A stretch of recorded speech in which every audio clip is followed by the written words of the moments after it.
Hello guys, welcome to BMS वाला।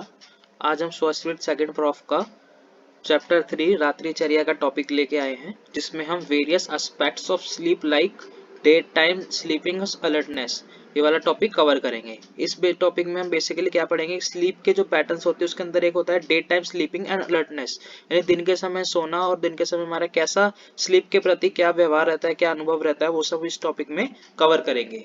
तो इसमें सबसे पहले क्या बताया गया, डे टाइम स्लीपीनेस अलर्टनेस में it also relates to quality and continuity of a previous night sleep. मतलब जो डे टाइम स्लीपीनेस होती है, मतलब जो हमें दिन भर में नींद आती रहती है, हम दिन भर सोने जैसी की इच्छा होती है, हम दिन भर कहीं बैठ के सो जाते हैं, वो किस पे डिपेंड करती है कि हम रात को कैसी क्वालिटी की हमने स्लीप ली है और कैसी कंटिन्यूटी थी हमारी लास्ट नाइट की स्लीप में। मतलब अगर रात को अच्छी नींद नहीं आई है और कंटिन्यू नींद नहीं है, बार बार हम उठ रहे थे, या इससे क्या होगा, उसकी क्वालिटी खराब होगी और हमें डे टाइम स्लीपीनेस यानी हम दिन में हमें सोने जैसा लगे रहेगा, नींद सी हमें दिन में आती रहेगी। Sleep in patients with a number of sleep disorder is punctuated by frequent brief arousal of 3 to 15 second duration। मतलब जो स्लीप होती है पेशेंट में, जिनको स्लीपिंग डिसऑर्डर होते हैं, मतलब ऐसे पेशेंट जिनको स्लीप डिसऑर्डर होती है, उनको ये जो स्लीपिंग ऐसे फ्रीक्वेंट आती रहती है। और कब कब आती है, हर एक 3 से 15 सेकंड के बीच में ये बार बार स्लीपिनेस आती रहती है स्लीपिंग डिसऑर्डर्स के पेशेंट में। These arousals are characterized by burst of ECG। हम इसे पहचानेंगे कैसे, हम ECG के थ्रू पहचानते हैं। और ECG में क्या देखते हैं हम, अल्फा वेव्स की जो एक्टिविटी होती है उनके अंदर देखते हैं हम। अगर अल्फा वेव की एक्टिविटी ज्यादा होती है तो हम देखते हैं कि ज्यादा नंबर ऑफ स्लीप उसे आ रही है 3 से 15 सेकंड के ड्यूरेशन में। And occasionally transient increase in skeleton muscle tone. और इसके साथ साथ हम और क्या देखने को मिलता है, जो मसल टोन होती है स्केलेटल मसल्स की, मतलब ऐसी मसल्स जो हमारे कंट्रोल में होती हैं, उनकी जो ट्रांजिएंसी है, मतलब उनका जो ठहराव है वो इंक्रीज हो जाता है। जिससे क्या होता है, पर्सन अपने आप को रूलर रिलैक्स फील करता है थोड़ी सी देर में ही, और थोड़ी थोड़ी फ्रीक्वेंट सेकंड्स में उसको नींद आने लग जाती है। The arousals generally do not result in shortened sleep but rather in fragmented or discontinuous sleep। मतलब जो अराउजल्स आते हैं, ये ज्यादातर generally do not result in short sleep, मतलब ज्यादा देर तक बंदे को सुलाते नहीं है, लेकिन फ्रेगमेंटेड में आती है। मतलब ज्यादा देर, आधा घंटा 1 घंटा बंदा इतनी देर नहीं सोता, वह फ्रेगमेंट्स में सोता है, 5 सेकंड 10 सेकंड 10 मिनट 5 सेकंड ऐसे बैठे बैठे नींद आती है। और डिसकंटिन्यूस स्लीप होती है। डिसकंटिन्यूस स्लीप मतलब बार बार ये नींद टूटती रहती है।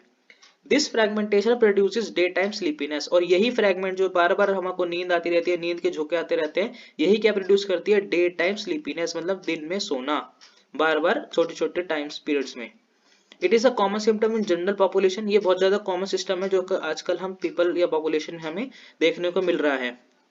that has been demonstrated to interfere with the social functioning, जो कि हमारी सोशल फंक्शनिंग में इंटरफेयर करता है। मतलब हम ज्यादा जो सोशल वर्क लाइफ है उसको डिस्टर्ब करता है, हम ज्यादा किसी से कम्युनिकेबल नहीं हो पाते, ज्यादा किसी से बात नहीं कर पाते, हमें ऐसा लेजीनेस सी फील होती है और बार बार नींद आती रहती है बैठे बैठे भी।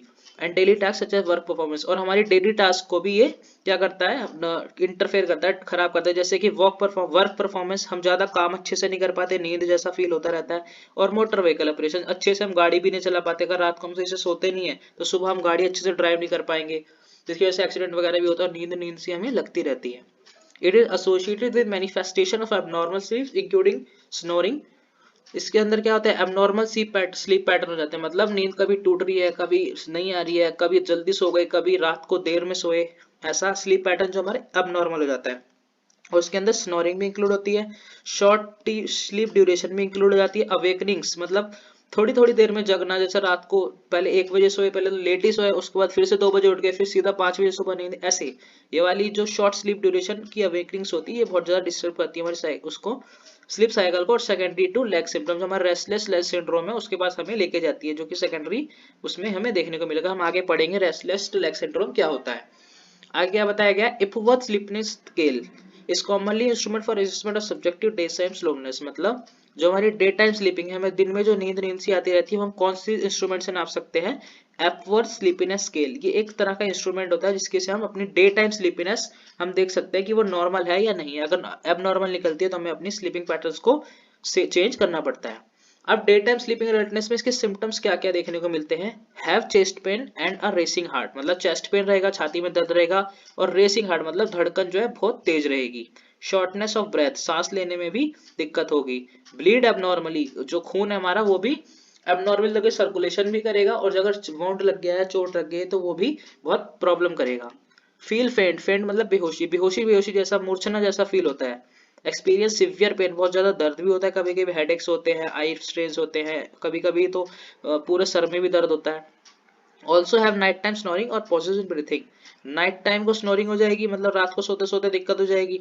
और पॉजेज इन ब्रीथिंग मतलब रात को कभी कभी ऐसा भी लगेगा कि जैसे कि हमारा दम घुट रहा है, हमें सांस सही से नहीं आ रही है, अगर आप ओवरवेट है तो। स्पेशली ज्यादा वेट के जो लोग होते हैं उनमें देखने को मिलता है। Difficulty in work and relationships, हमारे वर्क भी खराब होंगे, रिलेशनशिप्स भी खराब होंगे। अगर हम ज्यादा नींद में रहेंगे तो हम किसी से अच्छी तरह कम्युनिकेट नहीं कर पाएंगे, सोशल नहीं पाएंगे, इस वजह से क्या हमारे रिश्ते भी खराब हो सकते हैं, हमारे वर्क में भी प्रॉब्लम हो सकती है। काट कंप्लीट टास्क डेली, जो हमारे डेली टास्क होते हैं जैसे काम करना, अपना कोई भी जैसे वर्क है वो जॉब करना, डेली ड्यूटी करना, वो हम कंप्लीट नहीं कर पाएंगे। फील सैड और down for a long time, इससे वजह से क्या होगा, हमें सैड बुरा फील होगा, उदासी सा फील होगा और डाउन डाउन सा लगेगा पूरे दिन में। ट्रीटमेंट क्या बताएगा इसमें, हमें सेल्फ ट्रीटमेंट लेने की जरूरत पड़ती है, जैसे getting enough sleep. Enough sleep मतलब जो हमारी रेगुलर स्लीप पैटर्न है, 7 घंटे हमें एक एडल्ट को नींद लेनी पड़ती है, चाहिए ही चाहिए होती है, तो वो हमें उसको मेंटेन करें, अपने शेड्यूल को मेंटेन करें कि इस टाइम सोना और इस टाइम उठना, और उसी टाइम में हम सारा कंप्लीट करने की कोशिश करें। मेंटेनिंग रेगुलर स्लीप शेड्यूल में हेल्प इजी स्लीप ने वही बताया कि रेगुलर स्लीप पैटर्न को शेड्यूल करें। अगर हम 10 बजे सोते हैं और 9 बजे उठते हैं तो वही हमारा रेगुलर पैटर्न रहना चाहिए, ये चेंज में नहीं होना चाहिए। ईटिंग है हेल्दी डाइट, हेल्दी डाइट खाने की चीज क्या है, डाइट अच्छी होगी तो नींद भी अच्छी आएगी, ज्यादा भारी खाएंगे तो नहीं आएगी, इसलिए हमें रात को हल्का खाना खाकर ही सोना चाहिए। अवॉइडिंग कैफीन इन इवनिंग, हमें कैफीन यानी कॉफी वगैरह जिसके अंदर कैफीन की मात्रा ज्यादा होती है वो अवॉइड करनी चाहिए, खासतौर पर इवनिंग में, क्योंकि अगर इवनिंग में हम पी लेंगे तो रात को नींद नहीं आएगी और फिर हमारे स्लीपिंग पैटर्न डिस्टर्ब होगा और सुबह फिर डे टाइम स्लीपीनेस अकर होगी। और ज्यादा प्रॉब्लम हो तो मेडिकल केयर के लिए हमें देखना चाहिए, डॉक्टर से कंसल्ट करना चाहिए। तो थैंक यू गाइस, इस वीडियो में इतना ही, मिलते हैं नेक्स्ट वीडियो में।